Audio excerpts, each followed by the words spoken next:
অনেক দিন আগের কথা। এক গভীর জঙ্গলে বাস করত এক রাগী বাঘ আর চালাক শেয়াল। বাঘ মামা সবসময় ক্ষুধার্ত থাকতো আর শেয়াল চালাকি করে হাস্যকর কাণ্ড ঘটাতো। একদিন সকালে বাঘ মামা ক্ষুধার জ্বালায় জঙ্গলের ভিতরে হাঁটছিল। খুব ক্ষুধা লাগছে, আজ কাউকে না পেলে বোধহয় গাছের ডাল খেয়ে কাটাতে হবে।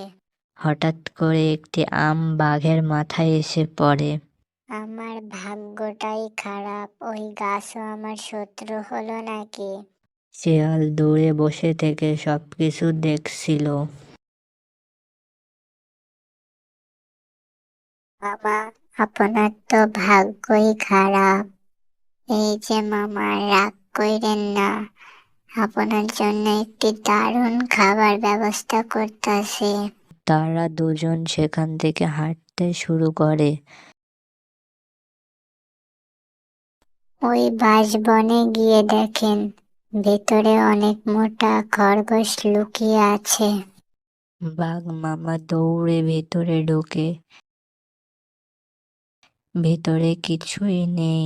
তখনই একটা বাঁশ ভেঙে এসে বাঘ মামার মাথায় পড়ে। বাঘ মামা রেগে গিয়ে বলে, দূর, আমার সাথে মজা করিস?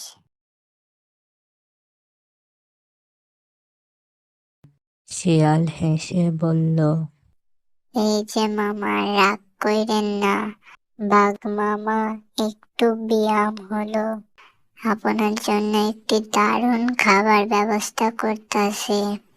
এবং তারা দুজন সেখান থেকে হাঁটতে শুরু করে এবং একটি নদীর তীরে এসে পৌঁছায়।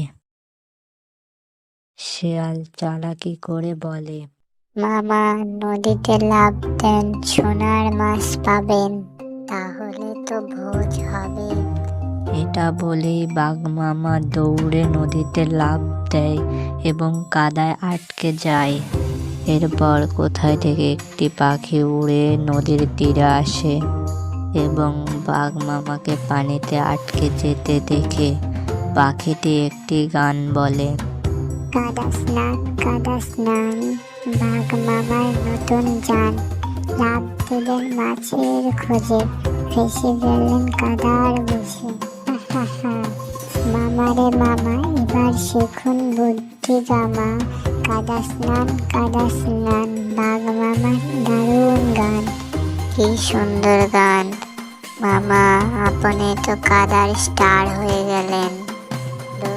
তোমরা একদিন আমার শিকার হবে।